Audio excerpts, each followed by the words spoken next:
Welcome back to the course, everybody. Now, in today's lecture, we're going to talk about a paragraph where many students do make a few mistakes. Having marked and corrected hundreds of essays myself, I have noticed a pattern wherein students, having worked so hard at the introduction and the body, they've usually run out of time by the time they get to the conclusion, and the conclusion comes across as a little bit rushed. So in today's lecture, we're going to learn how to write conclusions quickly, but also accurately, so that you can finish in style and leave the examiner with a very strong impression. So let's start by having a look at an example conclusion. Now, we have an exercise here, very short one. I just want you to read this conclusion to a task 2 writing question and match each sentence 1 to 2 to its purpose A to B.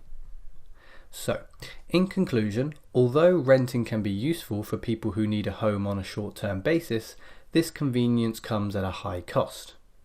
In my opinion, the benefits of renting are outweighed by the drawbacks, and I would prefer to buy a property rather than to rent one. So we've got two purposes here, and can you match them up? Either we're summarising the key points or we're giving our opinion. Not too difficult on this one. A matches up to 1, summarising the key points, while B matches up to 2, giving your own opinion. It's a little bit more logical to structure the conclusion this way, as it makes sense to leave the reader with a clear understanding of what your viewpoint is. Remember, this is only for discussion opinion essays or opinion essays. This one here looks like a discussion opinion essay because we have looked at the drawbacks. Now, there are some very important words and phrases in this conclusion which we're going to focus on in a moment. In conclusion, very clear introduction to the type of paragraph that we're writing. Although, which allows us to introduce a sense of contrast and complexity to the sentence.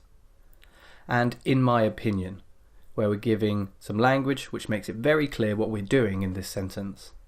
Now, there are other ways we can use each of these categories, and you can see these here.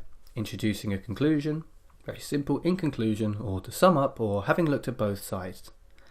Now, expressing an opinion, in my opinion, personally, in my view. I'm sure you can think of more. My view is that, it is my belief that, things like that. And then these linking devices, very important, particularly when we're looking at discussion essays or discussion opinion essays. Although, while, whereas, despite, or in spite of. Be careful with despite or in spite of, as these will need to be followed by a noun or a gerund, which is a verb in a noun form. We'll have a look at a couple more examples to help us here.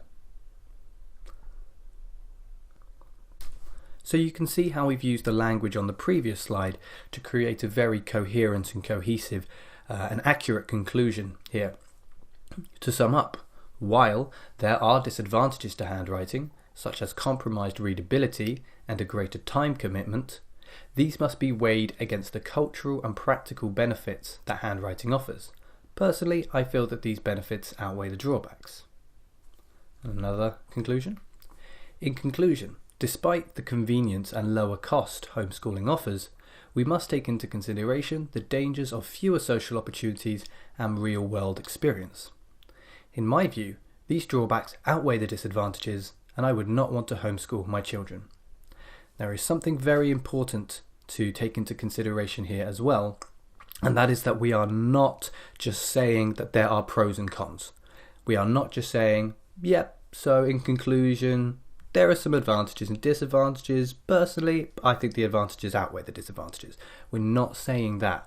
All that would do is rephrase your introduction. Instead, we are actually summarizing our ideas and our arguments and our content. So in the first conclusion, you can see how we've summarized our body paragraph ideas by writing phrases like compromised readability, greater time commitment, cultural and practical benefits.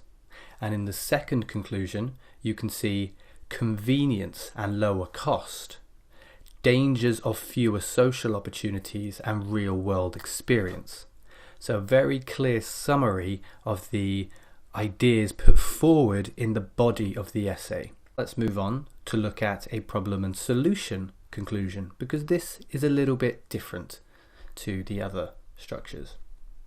Problem and solution essays, which most situation essays fall into, are slightly different in that you are not being asked for a specific opinion.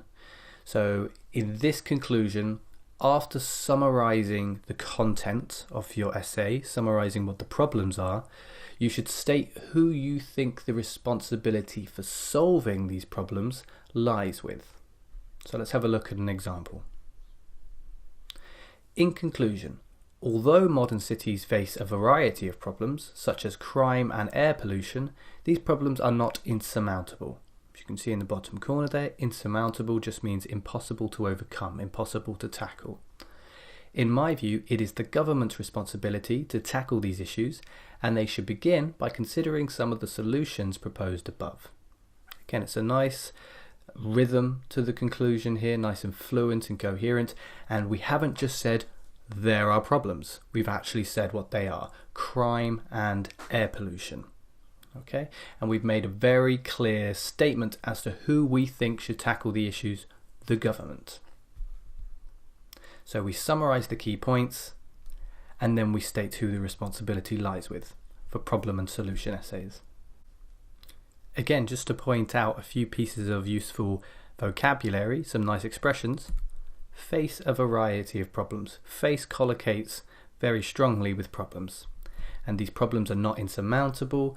Again, as mentioned earlier, insurmountable, impossible to overcome. Finally, it is the government's responsibility to tackle these issues, and they should begin by considering some of the solutions proposed above. You could use this entire template and just remove the word government and put in whoever you think should solve the problem. Parents, teachers, school authorities, environmental agencies, whoever you think is responsible. Now, if you're out of time, and this is a very common occurrence because of the amount of time some people spend on the introduction of the body, they haven't really been paying attention to the time, then you may struggle to write 2 sentences.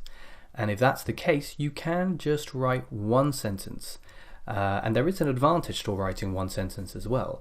It improves the complexity of your sentence, and of course it saves you time, because it's extremely important that you have at least a couple of minutes to go back and check your essay. As we looked at in the timing lecture, ideally 5 minutes, but at least a couple of minutes. What we need to do is simply combine the summary of the key points sentence with our opinion sentence to create 1 sentence. Here's an example. In conclusion, despite the culture shock and potential high cost of moving abroad, I believe that the prospect of broadening one's horizons is a positive which outweighs any and all negatives. Again, we are not just saying pros and cons. We've got what they are: culture shock, high cost, versus broadening one's horizons. But in this case, what we've done is that we've inserted I believe that into the place after the comma, so that we are able to give an opinion while at the same time contrasting the pros and cons and covering all the task requirements. So it's as simple as that. So you just use your contrasting word, such as despite, or whereas, or while, or although, after in conclusion. You then follow the contrasting word with one side of the argument or one side of the discussion, remembering to paraphrase the content of your essay. You follow that with I believe that, or my view is that, or personally I feel, any of that opinion language, and then you follow it up with a summarization of the content of the side that you agree with. Okay, so practice this a few times. It can take a bit of work before you become confident in it and before your speed improves that much. So do take a few opportunities to practice a conclusion which only has 1 sentence. Just for those that aren't quite sure, broadening one's horizons just means expanding one's range of knowledge, interests and experiences. Quite useful when we're talking about travel. So, To sum up, in conclusion, do not simply state that the topic has benefits and drawbacks, or that each viewpoint has pros and cons. This does nothing to summarize the main ideas, which is the purpose of a conclusion, but only rephrases your introduction. If you struggle to paraphrase, then you may want to skip forward for a moment to the synonyms and paraphrasing lecture, which is in the lexical resource section of the course. We will get there eventually. And that brings me to my next point.